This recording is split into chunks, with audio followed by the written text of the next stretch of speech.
मुंबई में आज होने वाली महायुति की बैठक हुई रद्द। महायुति की बैठक से पहले बीजेपी विधायक दल की बैठक होगी। बैठक में चुना जाएगा बीजेपी विधायक दल का नेता। अपने गांव के लिए एकनाथ शिंदे हुए रवाना।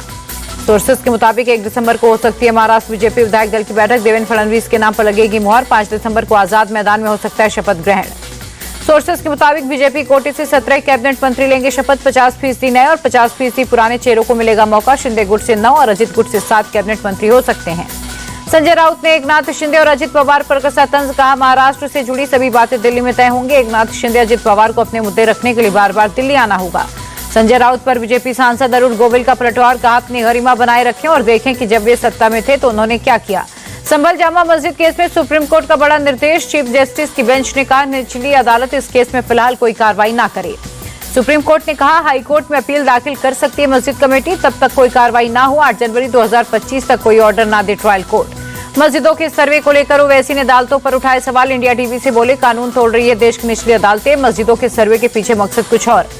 ओवैसी बोले, सर्वे से देश में उथल पुथल मचाने की कोशिश, इससे देश के सामाजिक माहौल को नुकसान। 1991 के वर्शिप एक्ट के खिलाफ है सर्वे। ओवैसी ने संभल पुलिस की थ्योरी पर भी उठाए सवाल। बोले, पठान और तुर्क में कोई झगड़ा नहीं, जांच भटकाने के लिए झूठा नैरेटिव, सर्वे के नाम पर दंगा भड़काने की कोशिश। संभल को लेकर जामा मस्जिद के शाही इमाम अहमद बुखारी का बड़ा बयान। बोले, मुसलमानों को मारा जा रहा, संभल में क्या हुआ हम सब ने देखा। इमाम बुखारी बोले, संभल में नियत सर्वे से ज्यादा दंगे की थी। आखिर सर्वे की ऐसी जल्दबाजी क्यों? क्या पीएम नहीं चाहते कि देश में अमन चैन रहे? संभल में हिंसा के बाद पहली बार पढ़ी गई जुमे की नमाज। कहीं से भी किसी तरह की गड़बड़ी की खबर नहीं। चप्पे चप्पे पर तैनात थे पुलिस और आरएएफ के जवान। संभल के एडिशनल एसपी श्रीश चंद्र बोले, नमाज शांतिपूर्ण ढंग से संपन्न हुई है, सब जगह शांति कायम, कहीं कोई घटना नहीं हुई। सुप्रीम कोर्ट के आदेश पर डिप्टी सीएम केशव मौर्य बोले, कोर्ट के फैसले का स्वागत, सरकार हमेशा कोर्ट के आदेश के साथ है, सपा के लोग करते हैं उल्लंघन। केशव मौर्य बोले, माहौल खराब करने की कोशिश ना करे सपा और उनके गुंडे, ऐसा हुआ तो डूब जाएगी सपा, दूरबीन लेकर भी खोजेंगे तो पता नहीं चलेगा। ब्रजेश पाठक बोले, कोर्ट के आदेश का पालन होगा, किसी भी व्यक्ति को कानून हाथ में लेने की इजाजत नहीं, निष्पक्ष जांच में जो दोषी मिलेगा उस पर कार्रवाई होगी। हिरासत में लिए गए मौलाना तौकीर रजा बाइक से संभल जाते वक्त पुलिस ने हिरासत में लिया। संभल विवाद को लेकर एसटी हसन का बयान। रिपोर्ट कुछ भी आए, मस्जिद नहीं हटेगी। संभल को लेकर अफवाहों को कंट्रोल करे सरकार। नगीना से सांसद चंद्रशेखर आजाद ने संभल हिंसा की सीबीआई जांच की मांग की। कहा, मुझे दूसरे किसी भी जांच पर भरोसा नहीं है।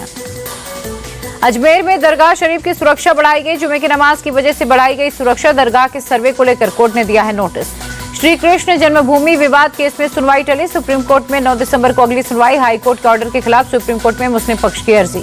अरविंद केजरीवाल ने फिर उठाया दिल्ली की सुरक्षा पर सवाल। बोले, दिल्ली में कानून व्यवस्था का बुरा हाल, आज दिल्ली में डर और असुरक्षा का माहौल है। दिल्ली विधानसभा में केजरीवाल बोले, पिछले 10 साल में कानून व्यवस्था बदतर, अमित शाह से नहीं संभल रही दिल्ली, कानून व्यवस्था पर जवाब दे केंद्र सरकार। केजरीवाल बोले, गैंगस्टर कैपिटल बनी दिल्ली, अपराधियों में पुलिस का कोई भय नहीं, आए दिन कभी लूट, कभी मर्डर तो कभी फिरौती जैसी वारदात, महिलाएं सबसे ज्यादा दिल्ली में अनसेफ हैं। संसद के शीतकालीन सत्र का आज 5वां दिन। सदन की कार्रवाई शुरू होते ही लोकसभा में अडाड़ी और संभल के मुद्दे पर विपक्ष का हंगामा। आप सांसद राघव चड्ढा ने बांग्लादेश में हिंदुओं पर हो रहे अत्याचार का मुद्दा उठाया। स्थगन प्रस्ताव देकर सरकार से संसद में चर्चा की मांग की। कहा, चिन्मय दास की गिरफ्तारी के खिलाफ निंदा प्रस्ताव पास हो। बार बार संसद स्थगित होने पर कांग्रेस सांसद कुमारी शैलजा का बयान। इस सरकार की कोई रुचि नहीं है कि संसद चले, देश हित के किसी मुद्दे पर ये बहस नहीं चाहते। डिंपल यादव ने सोमवार को सदन चलने की जताई संभावना। का उम्मीद है हम जो बात रखना चाहते हैं वो हमें रखने दी जाएगी। संसद के दोनों सदन स्थगित होने पर बोले बीजेपी सांसद रवि किशन, हरियाणा और महाराष्ट्र की हार उनसे बर्दाश्त नहीं हुई, ये लोग सकारात्मक राजनीति नहीं समझ पाए हैं। यूपी के सीएम योगी आदित्यनाथ का बड़ा बयान। बोले, यूपी में फिर कमल खिलेगा, 2027 में बीजेपी की जीत पर किसी को संदेह नहीं होना चाहिए। दिल्ली के सीएम आतिशी ने बीजेपी नेता विजेंद्र गुप्ता को दिया ऑफर। बोली, अगर आप एलजी से बस मार्शल्स की नियुक्ति का प्रस्ताव पास करा दें तो हम आपके खिलाफ कैंडिडेट नहीं उतारेंगे। आरजेडी प्रमुख लालू यादव ने किया दावा। कहा, हमारी पार्टी को अगले साल होने वाली बिहार चुनाव में बहुमत मिलेगा। टीएमसी नेता कुंतल घोष को सुप्रीम कोर्ट से मिली जमानत। पश्चिम बंगाल शिक्षक भर्ती घोटाले के आरोपी हैं। बिरसा मुंडा के परपोते मंगल मुंडा का रांची के रिम्स में निधन। सोमवार को सड़क दुर्घटना में गंभीर रूप से घायल हो गए थे। झारखंड के सीएम हेमंत सोरेन ने मंगल मुंडा को दी श्रद्धांजलि। कहा, बस दुर्घटना में उन्हें गंभीर चोटें आई थी, डॉक्टर्स ने उन्हें बचाने की पूरी कोशिश की। बांग्लादेश में हिंदुओं पर हो रहे अत्याचार को लेकर भारत ने विरोध दर्ज कराया। विदेश मंत्रालय के प्रवक्ता बोले, हमने बांग्लादेश सरकार से अल्पसंख्यकों की सुरक्षा की जिम्मेदारी लेने के लिए कहा।